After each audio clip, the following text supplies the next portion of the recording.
Right, it's a new year and you're probably thinking, how can I be a better researcher going into this year? What strategies, what habits, what things and tools I could use in order to get me ahead, whether I'm doing a master's or a PhD? That is what today's video is all about. So these are some of the strategies I used when I was doing my PhD and my postdocs, and every year or even every couple of months I would adopt or try to refine these strategies I'm going to share with you towards the end. And when you stay towards the end, you'll see that when you look at it holistically, it provides you a much better mindset and approach in terms of a package that you can start to look at every single day, every single week to make sure you're on that track to be that top level researcher, because you all know the better we are at research in all of these different aspects, the better we could potentially get a better role post-PhD, post-postdoc, and actually have a better trajectory as we're going down academic or industry, whichever route you want to go down.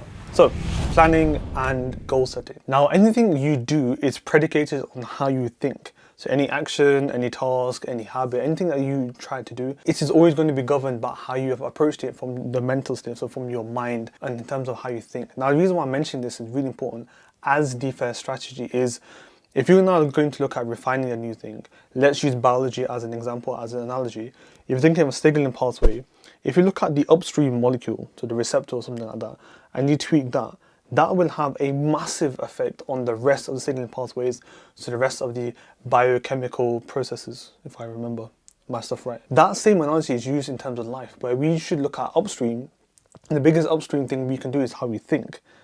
Not just how we act or how we behave or the habits, but we look at how we think first, and we find that even if we change it by a couple of %, that will have a knock-on effect on all the other actions that we want to do. So if you're now looking at this year and you're looking at, right, let me go about adding this or refining this or reducing this, first sit and look at how you're thinking, how you're approaching it from a research mindset. Adopt that. You can see many videos on the channel to help you with that. If you get that right, then everything else and all of these other strategies would be a lot easier to adopt. So that research mindset is really important. Number 2 is network and collaboration. Now this is incredibly important because sometimes they say in the business world, your network is your net worth.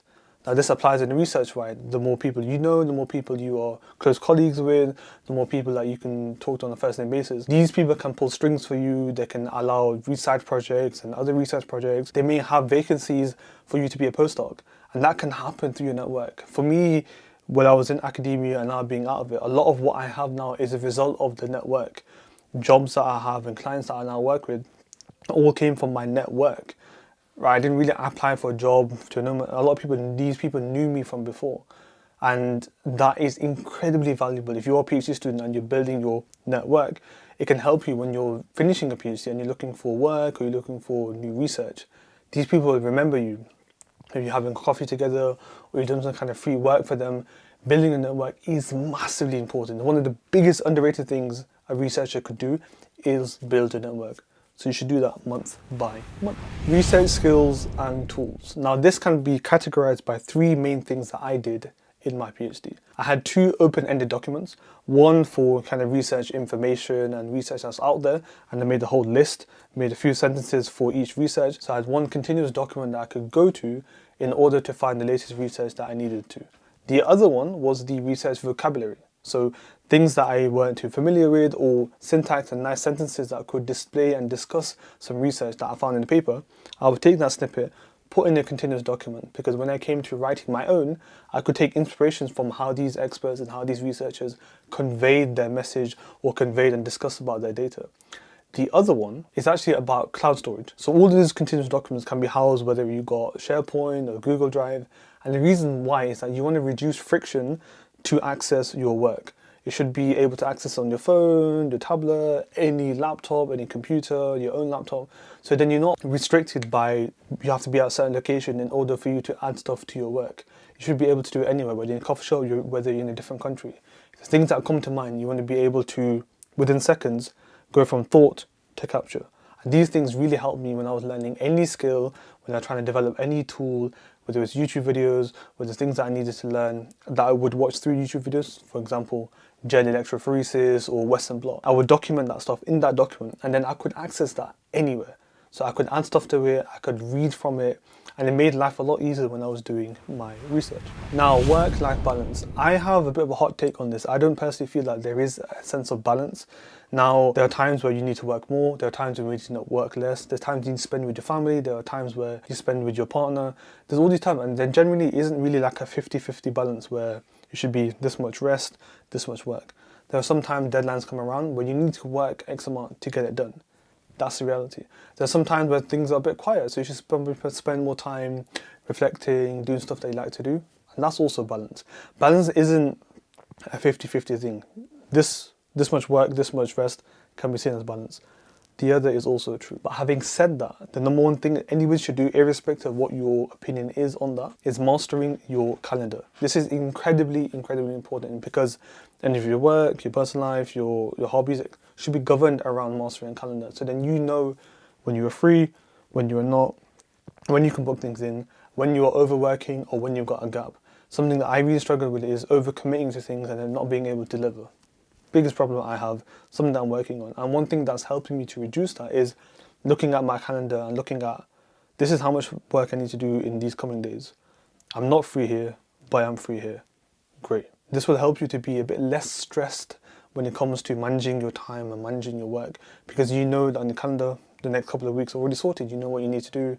You know what kind of run-off time you have in case you can't finish something on time. You've got a bit of extra few days to do that.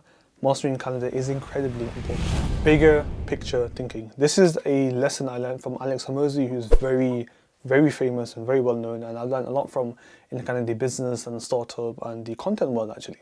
I've actually learned a lot from helping to run this kind of small enterprise, which is this creatorpreneur business with this channel and Instagram page. Anyway, what he said was make a list of the activities and the habits you have now and the activities and the habits of the person you want to become. Now, he very emphasized the notion that he's not talking about achievements or things you want to get.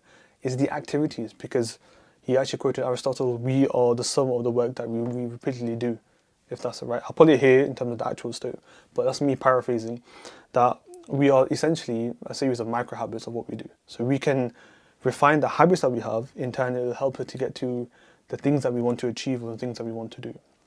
So, for example, stuff like, the person who I want to become, that person wakes up early, spends an hour reading, makes sure he has some form of exercise every day, whether it's tennis or the gym, doesn't scroll on Instagram or social media all the time, doesn't waste time on that, says no a lot earlier. These type of habits. And then you can reverse engineer as a scientist or as a researcher the steps you need to do in order to get there.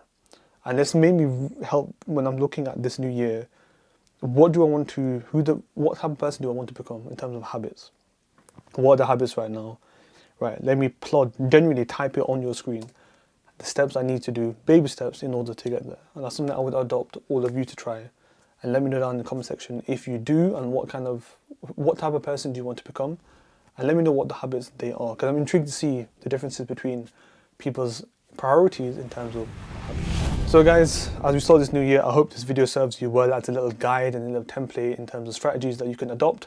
Let me know what you think. If you want to follow me on Instagram, where I share more of me actually trying to do these things on a daily basis, Aamir.PhD. If you want to subscribe to the channel, that'd be massive. We're nearly close to 2,000 subscribers, which is nuts. But hopefully I can have 2 million in X amount of years. That's the plan, and many more. Thanks for watching. Let me know what you think in the comment section down below, and I shall see you in the next one. Take care.